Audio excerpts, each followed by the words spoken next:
Now, if you clicked on this video, you were probably excited to see me get clobbered by fan favorites like the Guardian Ape and Ganishiro. And well, that certainly happened.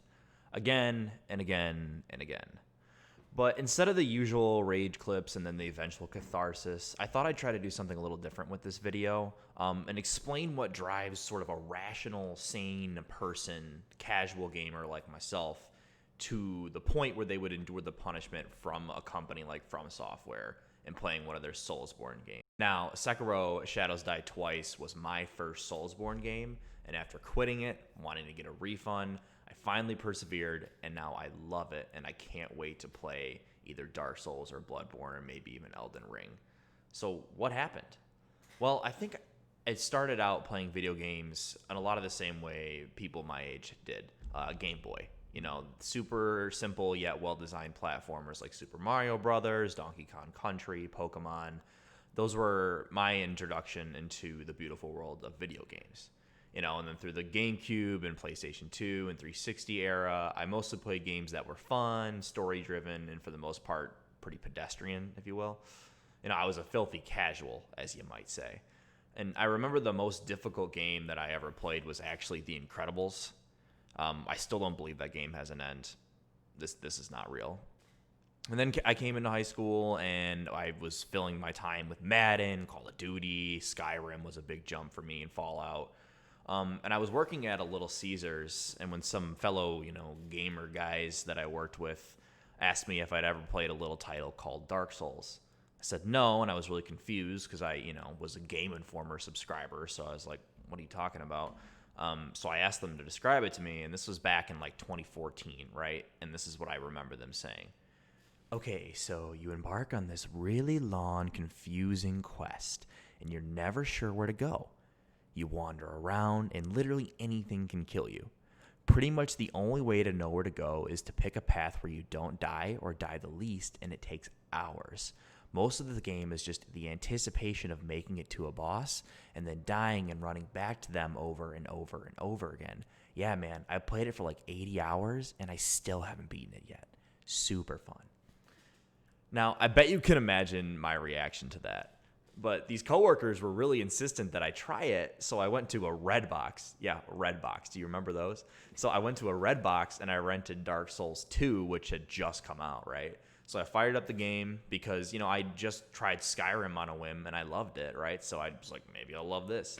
So I fired up the game, and I walked to one of those patches of advice that's on the ground. Like, I think they're called remnants in Sekiro, but whatever they are in, this game. I read one of those things that there was a secret treasure, and I proceeded to spend the next 20 minutes jumping off a ledge to my death trying to get this treasure and just getting completely hollowed out. Then I wandered to an area where I was incredibly underleveled, just like my coworker had described, and I got my ass kicked for about an hour, and then I never played it again. I returned it to the Redbox on time for once.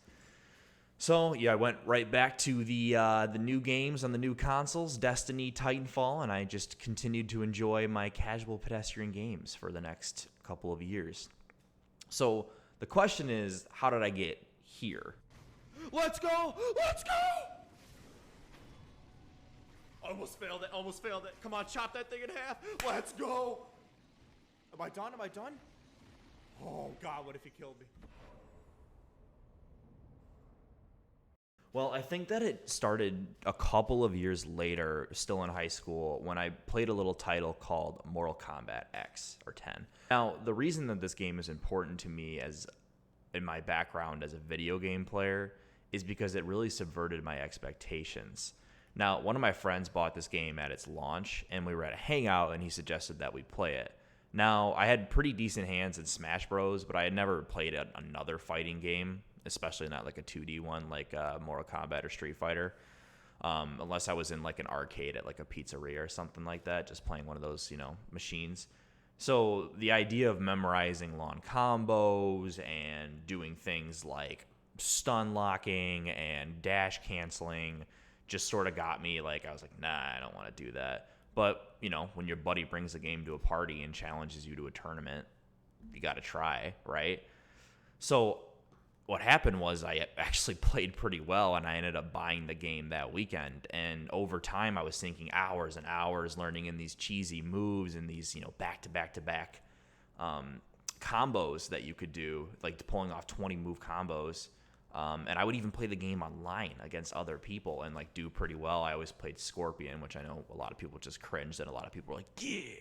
But yeah, so I really enjoyed it. And I was just really getting into these deeper levels of strategy and skill because I had never seen that in a video game before. You know, like Call of Duty and other games like Battlefield you could get good at. But like there's a layer, you know what I'm saying? There's a layer to Mortal Kombat.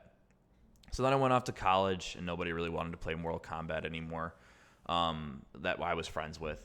So I went back to games like GTA 5, Overwatch, Dead by Daylight, and of course I played Fortnite. Fortnite's fun.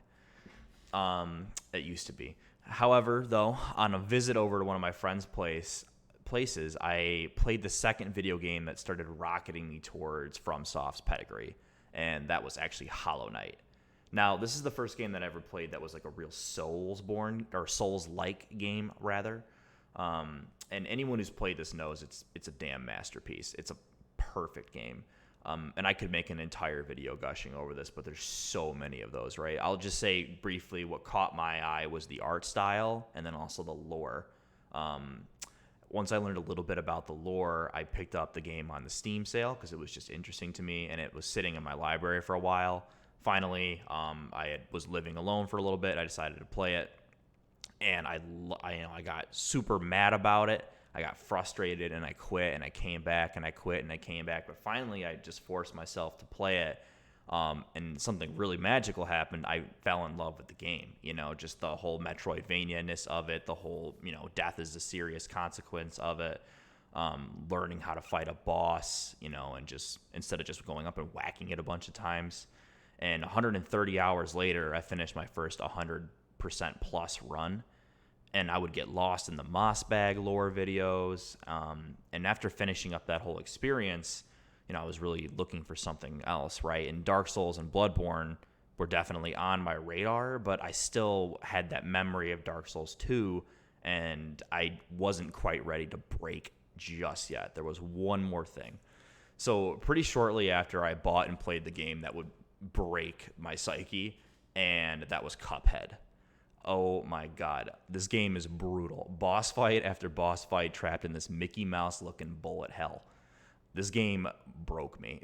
And my girlfriend is still haunted by the sounds of me like slamming the wall, throwing my controller against the pillow, and just getting so infuriated.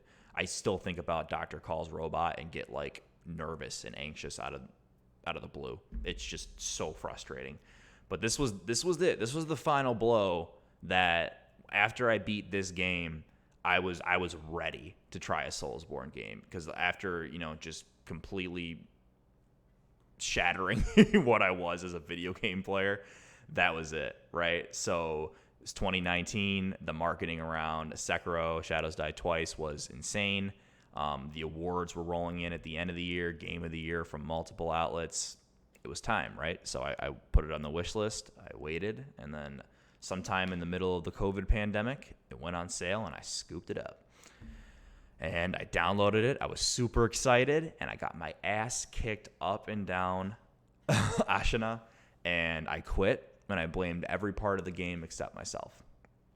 And then I ended up uninstalling it. I moved away from home to start my job. I'm down in North Carolina now, and I just got lost in the minutia of work and sort of forgot about it, you know, just trying to, you know, hang out, play multiplayer games, got hooked on things like Valorant, you know, which is tough, but not quite Souls, you know, tough. But I just wanted to give it one more try. I think it's the community around SoulsBourne games is incredible. And just watching all the lore videos and watching the speed runs and everything, I wanted to give it a shot. So I gave it a serious go, and I finally started making some progress. And I started off with the cheesy moves, the ledge swipe on 7 spears, the, you know, running around chasing the butt of the bull. I did all that. And then I got to the moment that everybody always talks about, when you walk up to Genny, and there's no way to cheese it. I mean, there's ways to cheese it, but no ways that you really know, right, when you're new.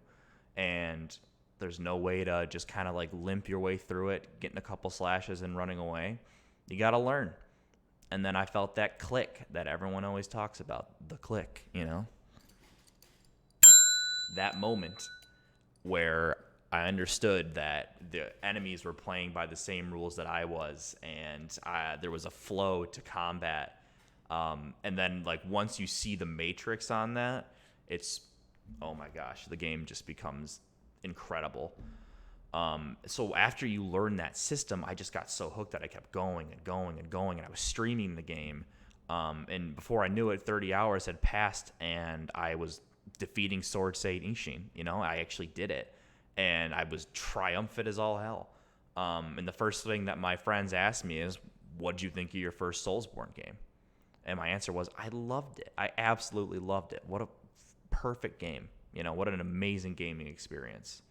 So if you're watching this video because you're curious about all the hype around these games, or if you were like me and you fell in love with the lore of these games long before you played them, I'd really, really recommend that you try it. I promise you, not sponsored here. I'm obviously a very small channel. This is my honest opinion. You know, it's going to take a little bit of time for sure, and you're going to do a lot of YouTube walkthroughs and tutorials. I definitely did that. But, you know, you can find ways to persevere in these games and move on. And if you do that, you're going to find them one of the most fulfilling and rewarding experiences that gaming has to offer. Now, I'm not sure what I'll play next. You know, there's lots of Souls-likes out there, and they're all on my radar. You know, if you're looking for other ones, I highly suggest you watch Iron Pineapple's Steam Dumpster Diving series. That's really where I'm starting to see the community expanded and all the developers that are doing the same thing. And yeah, thank you so much. This is my first YouTube video on this account, so if you enjoyed it, please feel free to leave a like or subscribe. That'd be greatly appreciated. And I also reply to comments. I stream on Twitch regularly, so I'll put the link up here and as well in the description. And thank you so much for watching. Really appreciate you being here.